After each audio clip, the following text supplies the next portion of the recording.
Welcome back to Inside Texoma. Joining me now is Dr. Ruth Morrow. She is actually not only part of the symphony, but the upcoming soloist in this Saturday symphony, which is pretty cool. And you are also the Boland Chair of Pianist at MSU as well, piano, excuse me. So we just appreciate you being here today. And my pleasure. I know you were so excited about this upcoming performance, and I would just love to know, kind of off the bat, how do you prepare for something like this? Well, you know, the cheap answer is very carefully.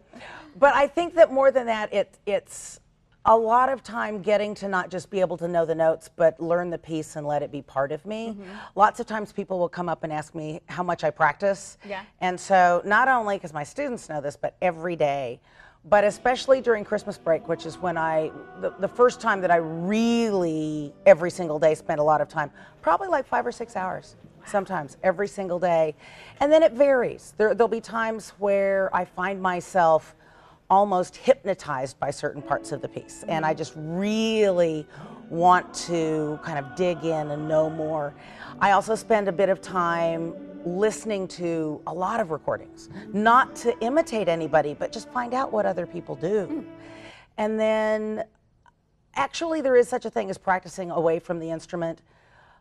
Kids will tell their parents that that's how they're practicing, but we can actually do some just letting the piece reverberate within me and kind of listen to it so that then when I come back to the instrument, there's more to give. Sure, absolutely. So it's a lot of time, but it's a labor of love. It truly is. I enjoy it. Definitely a passion of yours. And how different is it, you know, because you actually are not only a part of the symphony, you know, with the symphony, but now you're performing by yourself.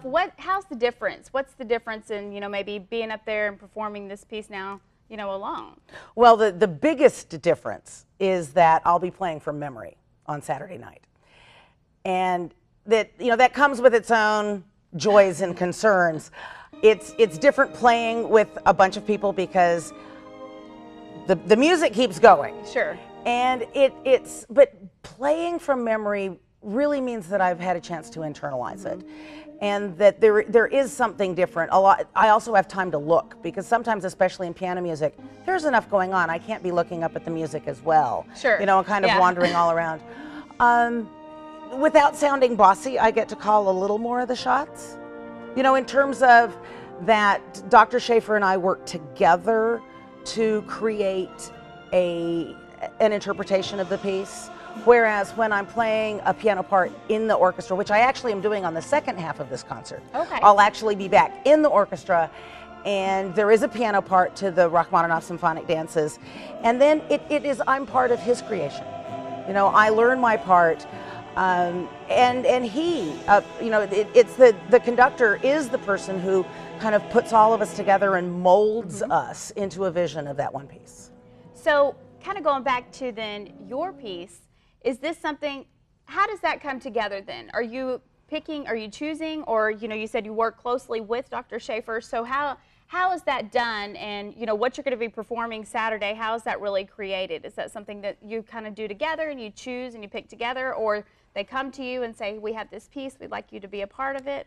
I've been very lucky, especially with the Wichita Falls Symphony, in that many times they've asked me, well, what do you want to play? Sometimes you know, it's been, well, we have an idea of something of this era or something, but along those lines, I have to admit that they have let me play. In the past, I've played my absolute favorite piano concerto here, but this is among them. And one of the things that I would say about this, I'm playing the third Bartók piano concerto.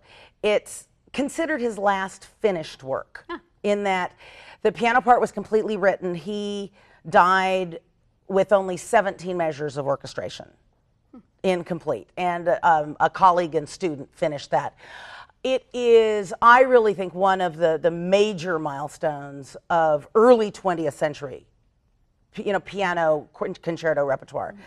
And when, you know, we talked about it would be nice to bring, since we're in the 21st century, wouldn't it be nice to be playing more of the music that has reached a certain stature from the last century. And so I was thrilled when they asked me, and I brought up the piece, and when they agreed that this was a good idea, I'm just thrilled to be part of the presentation of it. So. Well, I know it's definitely something many are looking forward to coming up this weekend. Now, just really briefly, if you can share with us your passion and why music is so important to you, and maybe even a little how you got started. Well, I tell people that I'm the poster child for someone who should not have become a professional musician. You know, in that this is I don't remember learning how to read music. I do not remember learning how to play piano. And so there was kind of a little, by the time, you know, I always wanted piano lessons, and I actually started studying when I was a senior in high school. For lots of reasons. And so I really, in one sense, I would say to people out there, no matter what your age is, if this is something, music doesn't have to be piano. If you want to learn, if music is important to you and you think you want to learn an instrument, you're never too late to be a student. One of the things that's wonderful about adult students is that they'll actually get to the piano or their instrument and practice. Yeah. You know? And there are lots of people who go, my parents shouldn't have let me quit.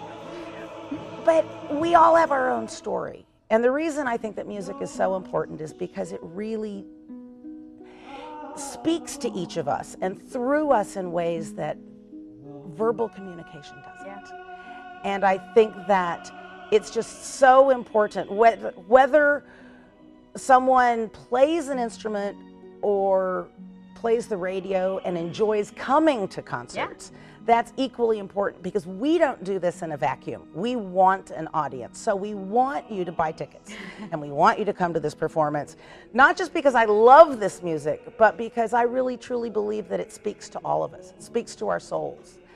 Absolutely. And there's a lot of hard work that goes behind, you know, making this all come together. And like you said, it's so life-changing, and just kind of lose yourself in the moment, especially for that one magical night. Well, it sounds like, you know, I know you have such a special talent, so quite a blessing that you were starting, you know. I am blessed that I, not only that starting late and actually making it, but just that I get to do something that I love as, you know, for my living. Yeah, I feel that way too. Well, that's definitely encouraging, I'm sure, to a lot of adults out there who, you know, maybe want to try it, and now, see, you have the drive to do so. So thank you for sharing, and we definitely, you know, wish you the very best, and we appreciate you taking time to be here today. My pleasure.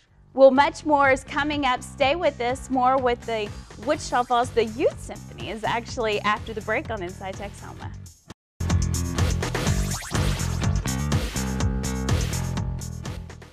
Welcome back to Inside Texoma. Joining me now is Rachel Barber. She is the Executive Director of the Wichita Falls Youth Symphony Orchestra, and also NICKI BOMER. She's a board member and also parent. And so I appreciate both of you being here today, you know, to share a little bit more about the youth side of this. And I just think it's fascinating, coming up on 20 years of being here in Wichita Falls, which is awesome. So Rachel, can you kind of just start though for explaining maybe to people at home who didn't even know there was an aspect of this side, you know, for the youth, and really what you do.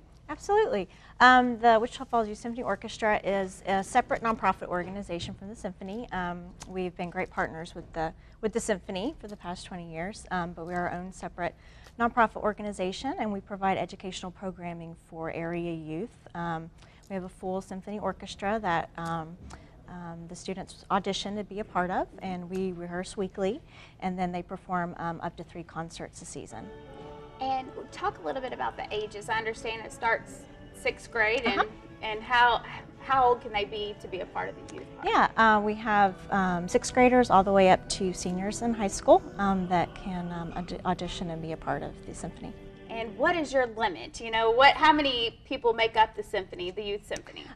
It's kind of ranged throughout the years, but typically right now we have nearly 70 youth that participate. That's awesome. And are they all from, you know, all over Texoma? Or are they just from the Wichita Falls, you know, city limits? Yeah, Texoma. So we have primarily Wichita Falls, but we have students from other schools throughout the surrounding communities. That's exciting and encouraging, you know, for anyone who's watching, if their child would like to be a part of something like that. Now, NICKI, from the parent aspect, how neat is it? I understand that your son is actually involved in the Youth Symphony. So how long has he been taking part in this?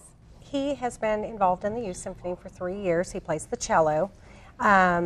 He really enjoys it. He gets to practice with other students that, of course, enjoy music the way he does, and it's an additional extracurricular activity outside of school orchestra.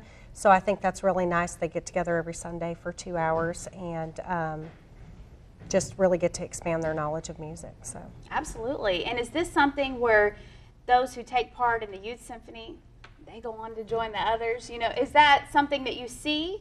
Yeah, we definitely have students that pursue music when they go into college and become, you know, part of, you know, music performance. But then some who probably don't pick up an instrument, you know, after they graduate, but definitely did a lot for them as they were growing up. What are the biggest benefits that you see? You know, for music, it just has such an impact on so many. I mean, you can hear a song or play an instrument, and I mean, it's incredible, you know, what even studies have proven that music does for people. What are the benefits that you've seen? Absolutely. I mean, and one of our mission is just the appreciation the students get from learning classical music and being involved with a full symphony orchestra, which a lot of times within their school programs they don't have that opportunity. And also, number one, just building their self-confidence and their self-esteem, and then working well with others. What about performances? Is this something that the public can, you know, even take part in and come in and see these, you know, these youth and show off the skills that they've learned? Absolutely. And our next concert will be this spring in April 22nd over at Midwestern University at Aiken Auditorium. April 22nd. Now, you know, here we are in March right now, so we're about a month out. Is this the time to start buying the tickets, or is there a fee to get in? It's actually free to the public. That's great. So it's free, even better. And you get to see the youth of Texoma perform for you. You cannot Absolutely. beat that. Absolutely. Absolutely. Is there something, though, do you need to reserve a spot, or is it just kind of you come that night? Yep, you come that night and enjoy the symphony, and donations are always encouraged and accepted. Absolutely, because it is a nonprofit. We definitely want to Absolutely. mention that. So how is the funding raised? Is this something where you just ask for people to donate? Do you do different fundraisers?